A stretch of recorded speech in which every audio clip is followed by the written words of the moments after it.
All right, folks, gather round. It's time to dive into the heart of the matter. Let's talk about the main event, the political slugfest, the showdown that had everyone glued to their screens, the Harris-Trump debate. This wasn't just any debate, it was a spectacle that captured the attention of millions across the nation.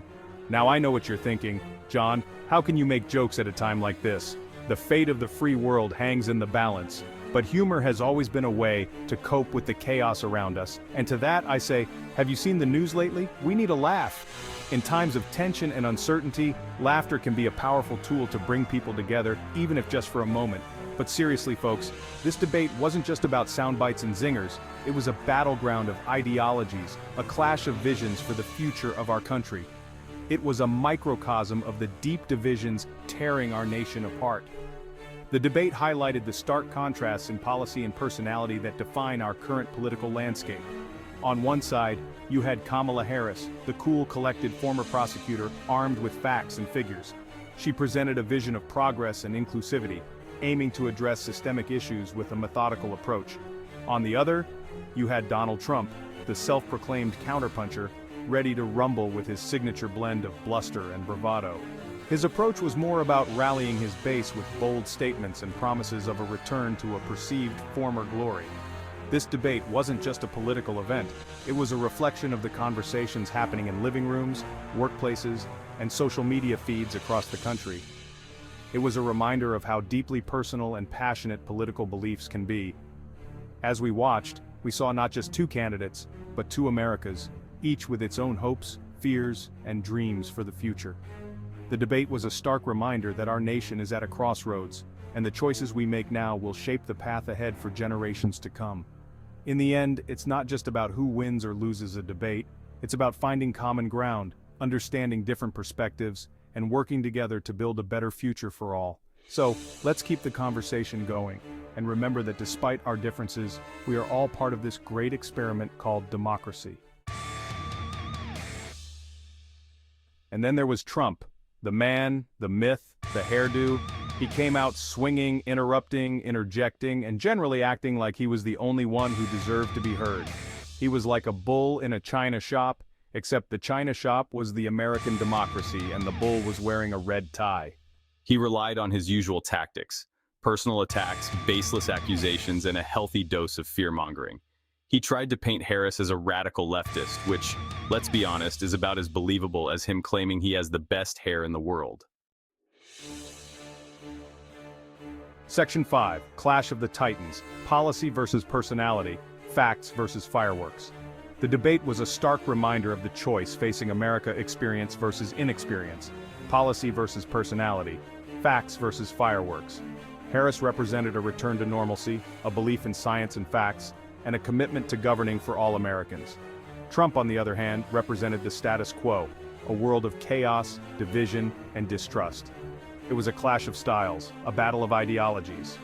Harris, the experienced politician, tried to stick to the issues, while Trump, the showman, relied on his usual bag of tricks, personal attacks, baseless accusations, and a healthy dose of fear-mongering.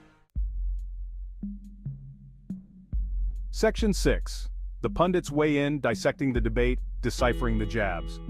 The morning after the debate, the airwaves were filled with the sounds of pundits dissecting every word, every gesture, every raised eyebrow. Did Harris land a knockout punch with her zinger about Trump's taxes? Did Trump score any points with his attacks on her record as a prosecutor? It was enough to make your head spin. But here's the thing about pundits: they love to overanalyze.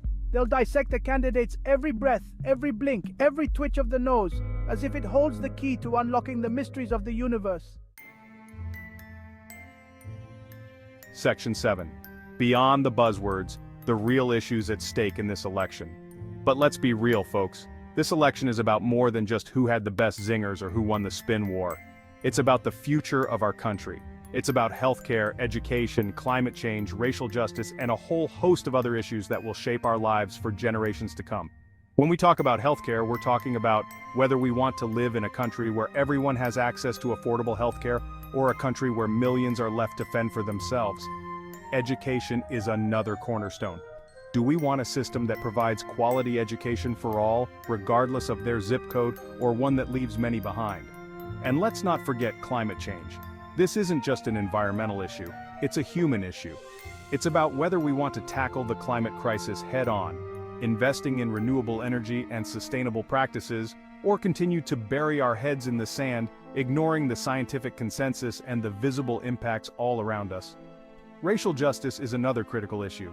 It's about whether we want to live in a country that values diversity and inclusion, where everyone has an equal opportunity to succeed, or a country that's divided by fear and hate, where systemic racism continues to hold people back. These are not just talking points. They are real issues that affect real people every single day. They determine the quality of our lives and the future we leave for our children and grandchildren. So, as you head to the polls, remember what's truly at stake. It's not just about the candidates or the parties, it's about the kind of country we want to be. It's about our values, our priorities, and our vision for the future. Let's make sure we choose wisely. Section 8. A nation on edge, political polarization and the erosion of civil discourse. The Harris-Trump debate was a stark reminder of just how divided our country has become. We've become so entrenched in our own echo chambers, so convinced that we're right and everyone else is wrong, that we've lost the ability to have a civil conversation about the issues that matter most. We've become a nation of talking heads, shouting past each other, unwilling to listen, unwilling to compromise. And that's a dangerous road to go down. Because when we lose the ability to talk to each other, we lose the ability to govern ourselves. Section 9, your vote, your voice, the power of participation in a democracy. But here's the good news. We, the people, have the power to change course. We have the power to bridge the divides, to heal the wounds, to build a better future for ourselves and our children. And it all starts with voting. Your vote is your voice. It's your chance to have a say in the direction of our country. It's your chance to choose hope over fear, unity over division, and progress over stagnation. Don't let anyone tell you that your vote doesn't matter. It does. It absolutely does. Section 10. The clock is ticking. A call to action, a plea for engagement. The clock is ticking, folks. We're in the home stretch of this election and the stakes couldn't be higher. So what are you waiting for? Register to vote. Make a plan to vote. And most importantly, get out there and vote. Talk to your friends, your family, your neighbors. Encourage them to vote. Remind them that their vote matters. Because in a democracy, the only way to lose is to stay silent. Section 11, the final bell. Beyond the debates, beyond the rhetoric, lies the future.